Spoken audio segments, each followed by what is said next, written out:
Bonjour et bienvenue sur la review VF des véhicules Kabuto Vector et Hyper Vector.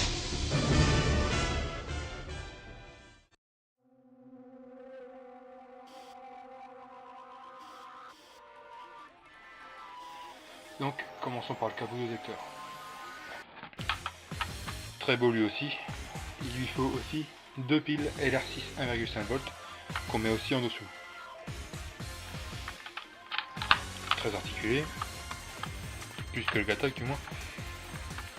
Vous pouvez le voir ici, le on et off, on fait un bouton comme ça pour l'allumer.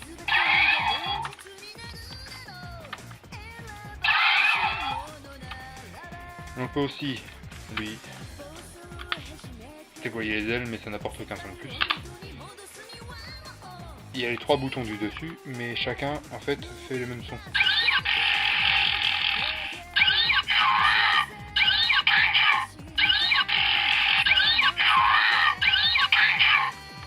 Ils actionnent le même circuit pour le son, donc ça donne le même résultat que le seul bouton du Gatak.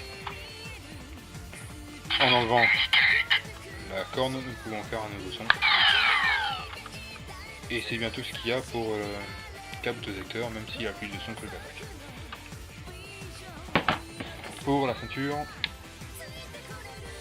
vous pourrez voir qu'il ne faut pas être gros pour la porter non plus. Contrairement au sigle Stabitle, lui est donc à le sigle Kabuto. À le sigle du Kabuto donc. Et possède donc au lieu des boutons bleus, les boutons rouges.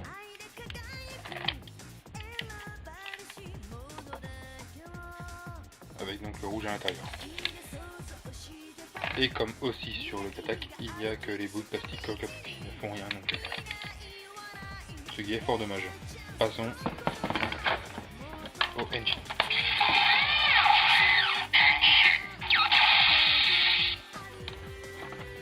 Les trois boutons là ne font presque rien.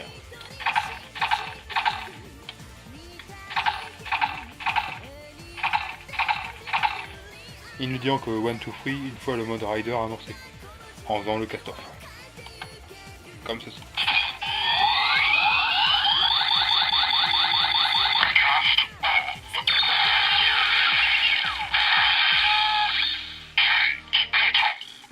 Et donc maintenant nous pouvons actionner le rider kick.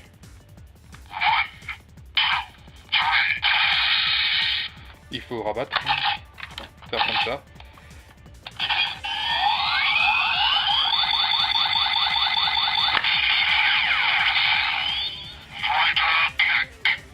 A noter que comme pour le Gatak, on n'est pas obligé de attendre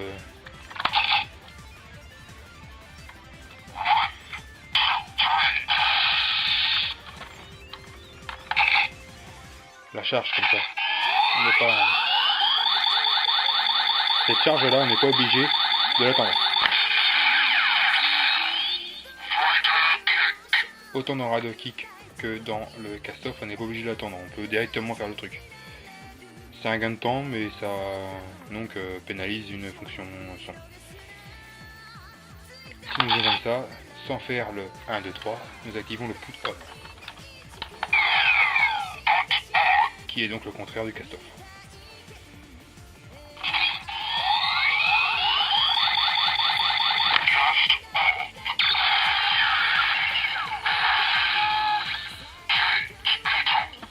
Passons maintenant au Hyper Vector.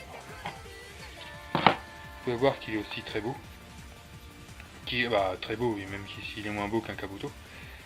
Lui aussi demande des piles, les mêmes piles qui sont dessous, qui sont là-bas, il faut juste dévisser. Et le bouton de allumage est là. Il suffit juste donc de l'actionner. Voilà. Il faut, pour le mettre à la ceinture, il faut en fait ajouter ce petit truc qui est vendu avec le Hyper. Notez aussi qu'il y a ça de vendu avec le Hyper aussi, qui est une carte qui ne sert absolument à rien, du moins je n'ai pas trouvé l'utilité, même avec le monde d'emploi. Pour moi c'est seulement pour la collection, ou pour le plaisir, c'est un petit bonus je pense. Avec le en plus Hyper Kabuto décrit. En tout cas c'est une carte qui est très belle. mais elle ne sert strictement à rien. On procède comme ça pour le mettre sur la bête. Il faut juste l'enfourcher comme ça, et c'est mis. Pour l'hypersecteur, il faut le mettre dedans comme ça à l'horizontale pour rentrer avec le cran qui est là. Donc.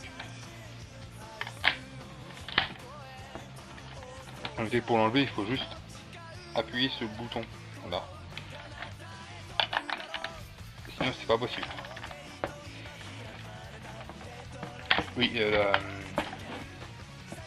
le rajout donc de l'hypersecteur sur le socle n'a aucun effet de plus que ça, quoi. Ensuite, nous avons donc le hyper cast-off grâce à ça. Il faut juste actionner la manette.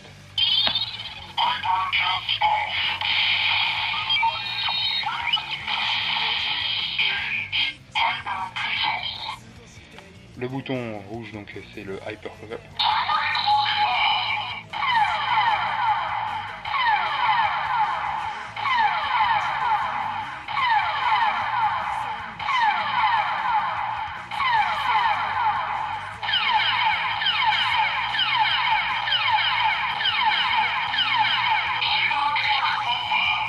Et donc si on réactionne, et donc il y a un troisième son, si on actionne pendant le close-up, on a un nouveau son.